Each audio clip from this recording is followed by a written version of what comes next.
So, good morning. Would you like to tell us who you are? My name's Eleanor. Among other things, I'm the chair of the Patient and Public Voice Advisory Group for the London Clinical Senate, and that also entails being a member of my local Health Watch, which is in Kingston, where I'm a member of all the different task groups. Great. So can you tell us what you remember about the Assembly meeting that took place in September last year?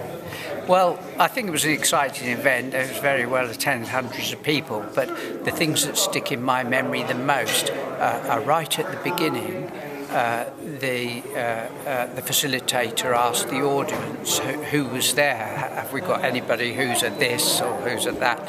And there were lots of people representing carers, lots of people involved in different services, but the big absence was local government, health and wellbeing boards in particular, and I felt that was a lack of connection that I've seen subsequently in all the different aspects of my involvement in trying to help the system do what it needs to.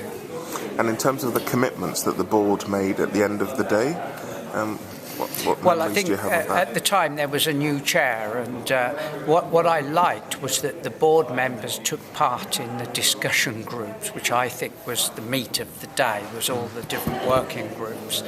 And the group that I was in was about care coordination. But I do remember that the chair took on board the need to equip patients or arm the patients, a nice sound bite.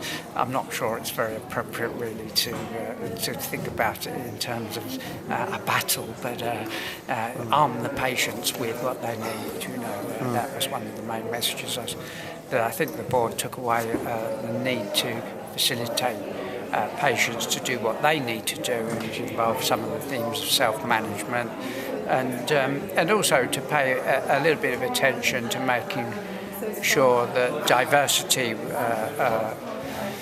was recognised as one of should be one of the main drivers, and all too often the complaints that I hear about some individuals or groups being less able to access services.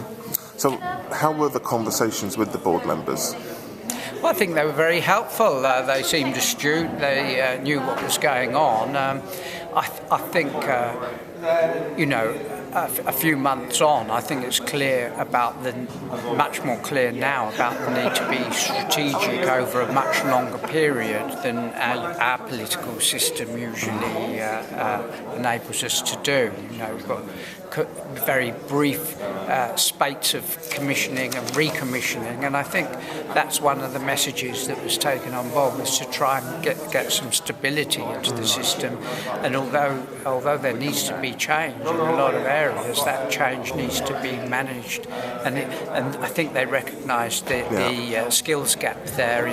The staff need different skills than what we've expected from the NHS, and one of the other themes that I remember the board was seen very right on was this idea that the NHS for decades has been a kind of reactive organisation that responds to acute needs. We say, oh, I've hurt my arm or my leg, or I'm ill, can you fix me? And they've been responding like that while the population has been, as a whole, is getting iller and iller. And there's this thing about the relation with public health, and again we come back to the importance of local authority, joined up services. Health and well-being depend so much on other things than what the health service can do. Accommodation in particular.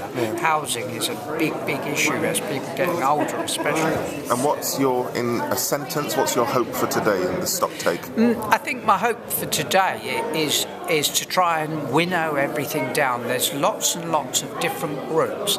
I'm also in the Pan-London End of Life Alliance, and what we've found is we identify all the issues, but then narrow it right down to some quick gains, and I hope that we will be able to come away with some priorities, and we shouldn't lobby on behalf of individual groups. The service should be good for everybody, I think.